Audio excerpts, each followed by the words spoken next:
In about 39 minutes. What we have been looking at most of the last night and into this morning has been the weather and the downward trend. It has been the weather, going from an 80% chance of good weather at launch time forecast down to a 30% chance.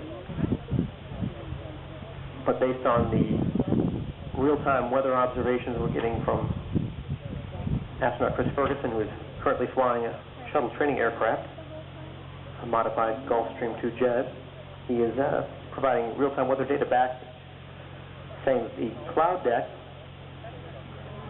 low ceiling of clouds, has been around Kennedy Space Center and to the north, heading in a southerly direction, is perhaps not as thick as initially predicted, and that has the launch team, how best to say this, possibly cautiously optimistic, at least trending in that direction.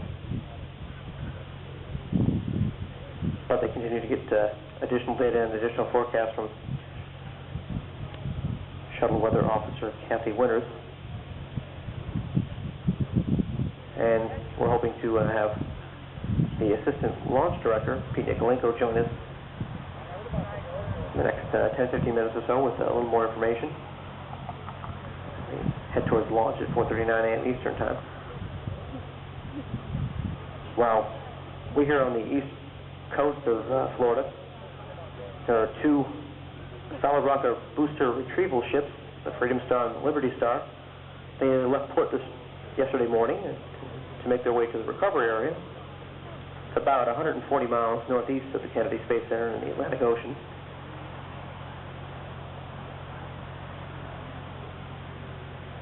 About 30 minutes before launch, the two recovery ships will be about...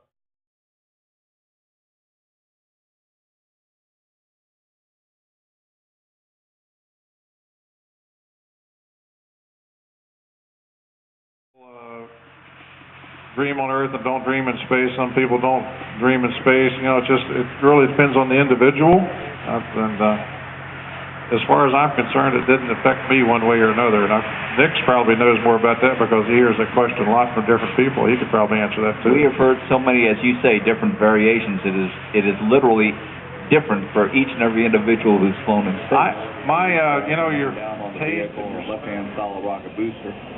I'm getting it. We're at T-minus. I don't know how good it's going to 6 be, minutes. but I'm getting it. APU pre-start 30 seconds and counting. APU display recorder. KRPS, APU display recorder started. That's gas you see there is nitrogen. OTC, perform APU pre-start. PLC at work. We're flooding the area behind the engine bells there with nitrogen to keep the flame, chances of flame Given to go ahead, down until we ignite the engine. Auxiliary power units. And the APUs provide pressure to the Shuttle 3 hydraulic systems, which moves the main engine nozzles on the aero surface of the shuttle. T-minus 5 minutes, 55 seconds and counting. Pilot will start the hydraulic units. OTC, PLC, APU pre-start complete, ready talkbacks. Copy that, thank you. Verifying that the APUs are up.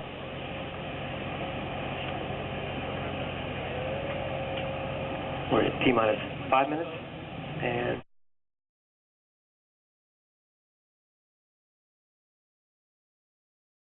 no issues there. And along the umbilical cord.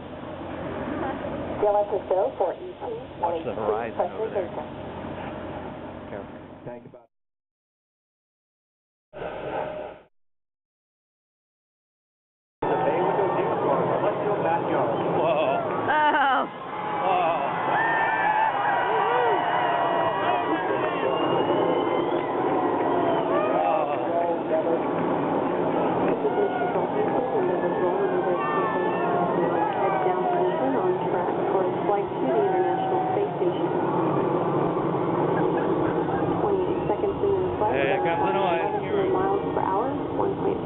Miles in altitude and 7 miles downrange from the Kennedy Space Center, according to onboard computers. Endeavour's engines are throttling down as the orbiter passes through the air area of maximum pressure on the vehicle.